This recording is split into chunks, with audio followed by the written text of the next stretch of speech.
It does matter. The closer we can launch to the bottom of the PulseChain bear market, or the bear market in general, closer we launch to the bottom, the more we can pump, because the only way to go is up.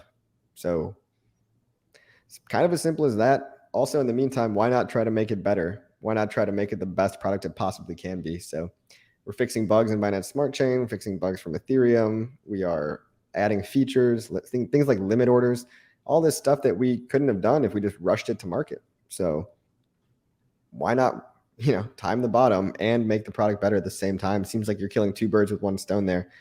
I think PulseChain could have launched months ago, but it would have had bugs. It would have been, it would have been like Solana going down half the time, right? You don't want that. Yeah. I mean, do you think people believe like it's not launched because Richard's not doing enough? Do you think that's where they don't believe that they should have to wait longer because he's not doing enough to make it launch? Like what is there any logical argument to this, to like being mad about this? Richard wakes up and goes to bed thinking about PulseChain and Hex and working on it primarily. It takes like 20 seconds to take a picture in a Gucci outfit and post it to Twitter. So there's a lot of other time in the day. So that's his marketing side, is dressing like a clown and posting it on Instagram, and it works. He's doubled his following in the bear market. Who else has doubled their following in the bear market? So his advertising is working. And then guess what, guys? He's not a developer. So Richard Hart is a project manager, right? He manages teams of developers. It's even worse. He's not even a developer. We're definitely not going to launch now. He's got teams, like, I think what do you say, 14 or 15 devs working on the project in different, they're all allocated differently. 2 teams or something like that. 2 teams, but there's different people working on the wallet. Like, it's tough with development, right? Because there's what's called the mythical man problem. The mythical man problem is as follows. You can't just throw more people at a project and it gets done faster. It doesn't work like that. Teams take time to not only learn the code base, but to get into a cohesion where they all work most efficiently. So if one developer all of a sudden has to take time out of his day to train the new developer, he only maybe gets to put in 4 hours towards progress. Well, he's taking his other 4 hours of the day and putting it towards training the new guy. And you know this. I don't need to tell you this because you were or are a developer. And I've worked with developers a lot. Yeah. Okay.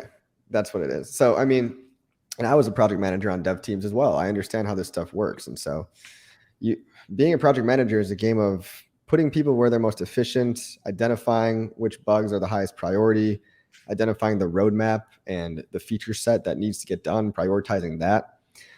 Richard's a genius at all these things. He's really, really good. And he's got a track record of success in managing, many different companies, many different products online. And now, Hex and PulseChain. So he's got a little bit of a financial fintech blockchain background as well.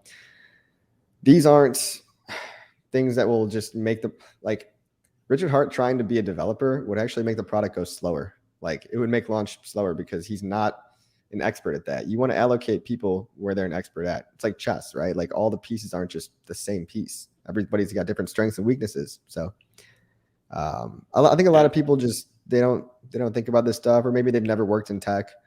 But that's my sense.